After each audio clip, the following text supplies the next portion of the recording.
नमस्कार। SDF live India में आपका स्वागत है और आपके साथ मैं हूं गौरव सिन्हा। बिहार की राजनीति ऐसे मोड़ पर आकर ठहर गई है जहां से यह कह पाना मुश्किल साबित हो रहा है कि सीएम नीतीश इंडिया गठबंधन में बने रहकर लोकसभा चुनाव में कूदेंगे या पाला बदलकर एक बार फिर बीजेपी के पार्टनर बन जाएंगे। कुछ दिनों पूर्व तक एनडीए में नीतीश के लिए दरवाजा बंद रहने की बात कहने वाले राजनीति के चाणक्य और देश के गृह मंत्री अमित शाह द्वारा यह कहे जाते ही बिहार की राजनीति में मानो उबाल आ गया है कि बीजेपी के पुराने पार्टनर के वापस लौटने का अगर प्रस्ताव आता है तो विचार किया जाएगा। अमित शाह द्वारा नीतीश के लिए एनडीए का दरवाजा खोलने का संकेत देते ही राजद प्रमुख लालू प्रसाद यादव अपने पुत्र तेजस्वी यादव के साथ शुक्रवार की सुबह सुबह सीएम हाउस पहुंचकर नीतीश से लगभग 45 मिनट तक बातचीत करने के लिए मजबूर हो गए। हालांकि पत्रकारों से मुखातिब हुए तेजस्वी ने यह कहकर इन दिनों चल रहे तरह तरह के अटकलों पर विराम लगाने का प्रयास किया कि कामकाज के सिलसिले में उन लोगों का मिलना जुलना लगा रहता है। वैसे उन्होंने पत्रकारों पर ही बीजेपी के एजेंडा के तहत खबर चलाने का आरोप लगाते हुए यह जरूर कहा कि हम लोग एकजुट होकर बिहार में बीजेपी का सूफड़ा साफ कर देंगे। हम लोगों की एकजुटता से बीजेपी डरी हुई है, लेकिन उनकी भाव भंगिमा यह स्पष्ट कह रही थी कि महागठबंधन के अंदर कुछ न कुछ ऐसा चल रहा है जिसे छुपाने का प्रयास किया जा रहा है। कुछ ही घंटे बाद प्रवर्तन निदेशालय के अधिकारी राबड़ी आवास पहुंचे और लालू परिवार को एक पीले रंग में नोटिस रिसीव कराकर बिहार में कुछ बड़ा होने का संकेत दे दिया। इसके पूर्व लैंड फॉर जॉब मामले में राजद प्रमुख लालू यादव, पूर्व मुख्यमंत्री राबड़ी देवी, डिप्टी सीएम तेजस्वी यादव, सांसद मीसा भारती सहित अन्य के विरुद्ध आरोप पत्र दायर किया गया था। बीते 6 मार्च को भी राबड़ी आवास पहुंची सीबीआई की टीम ने राबड़ी देवी से लगभग 4 घंटे तक पूछताछ की थी। कहा जा सकता है कि लालू परिवार की बढ़ती मुश्किलें भी नीतीश को वापस एनडीए में जाने का बहाना दे सकती है। कुर्सी पर काबिज रहने के एवज में सिर्फ अपने मन की बात सुनने वाले सीएम नीतीश अंततः करेंगे का यह कहना तो फिलवक्त मुश्किल है, लेकिन सियासी जानकारों का कहना है कि पीएम बनने की तमन्ना पालकर एनडीए छोड़ महागठबंधन के साथ जाकर सरकार बनाने वाले बिहार के मुखिया भी इन दिनों राजनीति के कठिन दौर से गुजर रहे हैं। स्थिति यह है कि विपक्षी एकता के सूत्रधार रहे नीतीश के लिए सीएम की कुर्सी बचाए रखना बहुत बड़ी चुनौती बन गई है। ललन सिंह को सम्मानजनक विदाई देकर भले ही उन्होंने एक तरह से लालू के मुंह पर ताला लगा दिया हो, लेकिन उनके राष्ट्रीय अध्यक्ष बनने के बाद भी जदयू में सब कुछ ठीक ठाक हो गया हो, ऐसा लगता नहीं है। सियासी जानकारों का कहना है कि बिहार में खूंटा गाड़कर बैठे लालू केंद्रीय जांच एजेंसियों का पूरी तरह से शिकंजा कसने से पहले किसी भी तरह तेजस्वी को सीएम की कुर्सी पर देखना चाहते हैं और वह अपनी कोशिश को सफलता का जामा पहनाने के लिए अपने अंदाज में जोड़ घटाव करने से चूक भी नहीं रहे हैं। नीतीश की अविश्वसनीयता के कारण इंडिया गठबंधन में भले ही भरोसा की स्थिति नहीं बन पा रही हो, लेकिन कांग्रेस की सर्वे सर्वा सोनिया गांधी, युवराज राहुल गांधी, लालू प्रसाद यादव और तेजस्वी यादव के लिए मुसीबत यह है कि नीतीश कुमार अगर इंडिया गठबंधन से निकलकर एनडीए में चले गए तो जनता में बहुत बुरा संदेश जाएगा और नीतीश को सम्मान नहीं देने का खामियाजा इंडिया गठबंधन या यूं कहें कि महागठबंधन को भुगतना होगा। नीतीश अगर गठबंधन में रहे तो सीट शेयरिंग सहित सभी मसलों पर उनकी बातों को मानना सबकी मजबूरी होगी। दूसरी तरफ नीतीश के लिए यह मजबूरी है कि जदयू के मौजूदा सांसद, विधायक और अधिकांश पार्टी पदाधिकारियों की बातों पर अगर गौर नहीं फरमाया गया तो पार्टी में बड़ी टूट हो सकती है, क्योंकि जदयू के अधिकांश मौजूदा सांसद यह नहीं चाहते हैं कि वह महागठबंधन में रहकर इंडिया गठबंधन की ओर से लोकसभा चुनाव लड़े। मोदी के चेहरा पर जीत कराए जदयू के मौजूदा सांसदों के लिए बीजेपी का प्लान बी भी सियासी गलियारे में जुगाली कर रहा है। सियासी जानकारों का कहना है कि पार्टी में टूट की संभावित स्थिति और आगे की रणनीति पर विचार के लिए ही नीतीश ने सभी सांसद और विधायकों को फिलहाल पटना में ही रहने को कहा है।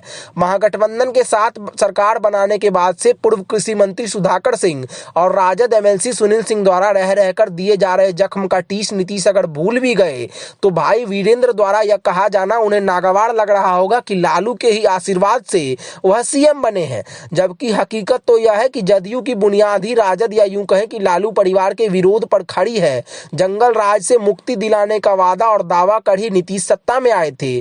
2022 में राजद के साथ मिलकर एक बार फिर सरकार बनाने के बाद नीतीश क्राइम और करप्शन के मुद्दे पर घिरते जा रहे हैं, लेकिन अगर वह पाला बदलकर एनडीए की ओर जाने के लिए तैयार भी होते हैं तो उन्हें किसी भी कीमत पर सीएम की कुर्सी त्यागनी होगी।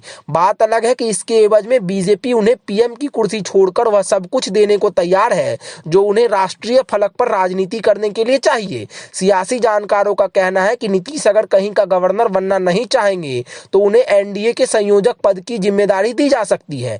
केंद्र में मंत्री बनने का ऑफर तो उन्हें पहले से मिल ही रहा है। बिहार के अलावा यूपी, झारखंड और पश्चिम बंगाल सहित कुछ अन्य राज्यों में भी जदयू को सीटें बीजेपी दे सकती है। हालांकि जन सुराज यात्रा के दौरान बेगूसराय पहुंचे नीतीश के लिए कभी बेहतरीन अंदाज में राजनीति तैयार करने वाले चुनावी रणनीतिकार प्रशांत किशोर ने कहा कि लोकसभा चुनाव के बाद नीतीश और उनके दल का विघटन शुरू हो जाएगा। उनकी राजनीति अब अंतिम दौर में है। नीतीश और बीजेपी के बीच किन किन शर्तों पर समझौता होगा यह कहना इसीलिए भी मुश्किल है क्योंकि ना ही नीतीश अपना पत्ता खोल रहे हैं और ना ही बीजेपी की तरफ से कोई इशारा किया जा रहा है। लेकिन नीतीश की एनडीए में वापसी की संभावना को देखकर उनके बड़े राजनीतिक दुश्मन कहे जाने वाले लोजपा रामविलास सुप्रीमो चिराग पासवान ने चूड़ा दही भोज के बहाने पटना से लेकर दिल्ली तक उपेंद्र कुशवाहा और जीतन राम मांझी के साथ बैठक की है और संभावित स्थिति परिस्थिति पर विचार किया है।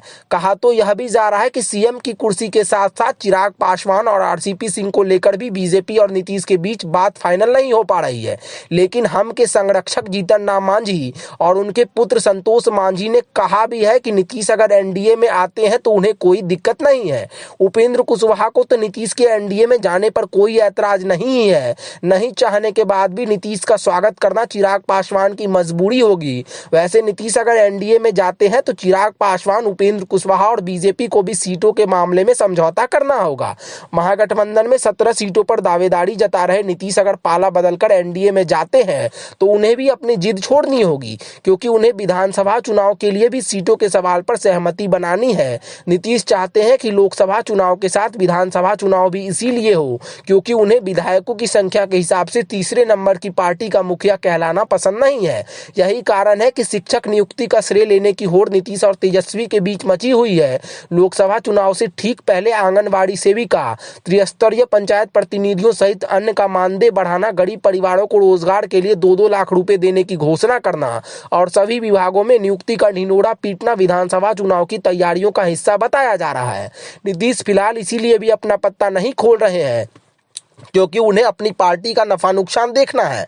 वैसे उन्हें यह पता है कि वह जिस भी गठबंधन के साथ जाएंगे उसका पलड़ा भारी हो जाएगा। नतीजतन दोनों गठबंधन में उनकी पूछ बरकरार है। अकेले चुनाव लड़ने का जोखिम वह लेना भी नहीं चाहेंगे क्योंकि 2014 के लोकसभा चुनाव का नतीजा वह भूले नहीं होंगे। हालांकि 1998 में एनडीए बनने के बाद से वह 2014 को छोड़कर सभी लोकसभा का चुनाव एनडीए में ही रहकर लड़े हैं और विधानसभा चुनाव में जिस गठबंधन में रहकर चुनाव जीते हैं उसके विरुद्ध जाकर सरकार चलाने से बाज भी नहीं आए हैं। 2019 के लोकसभा चुनाव में 0 पर आउट होने वाले लालू तेजस्वी भी जान रहे हैं कि लोकसभा चुनाव में अगर उन्हें नीतीश का साथ नहीं मिला तो अच्छा प्रदर्शन कर पाना बहुत मुश्किल होगा। वैसे लालू तेजस्वी भी नीतीश की तरह लोकसभा चुनाव से अधिक आगामी 2025 में होने वाले विधानसभा चुनाव की तैयारी कर रहे हैं और किसी भी कीमत पर नीतीश को मनाने में लगे हैं। सियासी जानकारों का कहना है कि वह चाहे एनडीए में जाकर लोकसभा चुनाव लड़े या इंडिया गठबंधन में रहकर चुनावी बैतरनी पार करने की कोशिश करे, लेकिन उन्हें अब जनता के साथ साथ अपने नेताओं और कार्यकर्ताओं का भी दिल और भरोसा जीतना होगा। इस बात से कोई इनकार नहीं कर सकता है कि सत्ता संभालने के बाद उन्होंने ही बिहार को पटरी पर लाया है। बिहार के सभी क्षेत्रों में हुए विकास का श्रेय उनसे कोई छीन भी नहीं सकता है। बावजूद इसके बार बार उनके पलटी मारने की अदा से कोई खुश नहीं है और चहुं ओर इस बात की आलोचना होती रहती है। 22 जनवरी को अयोध्या में रामलला की प्राण प्रतिष्ठा के दिन अगर पूरे देश में दीपोत्सव मना लिया गया तो फिर बीजेपी के पक्ष में अलग तरह की राजनीतिक बयार बहने की संभावनाओं से इनकार नहीं किया जा सकता है। ऐसी परिस्थिति में विपक्षी गठबंधन के लिए बीजेपी के विरुद्ध कोई नया राजनीतिक काट खोजना होगा। आगामी 24 जनवरी को जननायक कर्पूरी ठाकुर के जन शताब्दी समारोह के बहाने बड़ा कार्यक्रम आयोजित कर नीतीश भी अपनी राजनीतिक क्षमता का एहसास कराने की तैयारी में तो है ही। 27 जनवरी को एक तरफ पीएम नरेंद्र मोदी का बड़ा कार्यक्रम है तो दूसरी ओर भारत जोड़ो न्याय यात्रा के तहत राहुल गांधी की एंट्री भी बिहार में होने वाली है। बहरहाल ठंड के इस मौसम में भी बिहार का राजनीतिक तापमान काफी गर्म है। ऐसी परिस्थिति में अब देखना दिलचस्प होगा कि नीतीश अयोध्या जाते हैं अथवा राहुल गांधी की भारत जोड़ो न्याय यात्रा में शामिल होकर इंडिया गठबंधन की मजबूती का संकेत देते हैं। लेकिन जननायक कर्पूरी ठाकुर की जयंती समारोह में ही अगर वह कोई बहुत बड़ा घोषणा या संकेत दे दें तो शायद किसी को आश्चर्य नहीं होना चाहिए। धन्यवाद।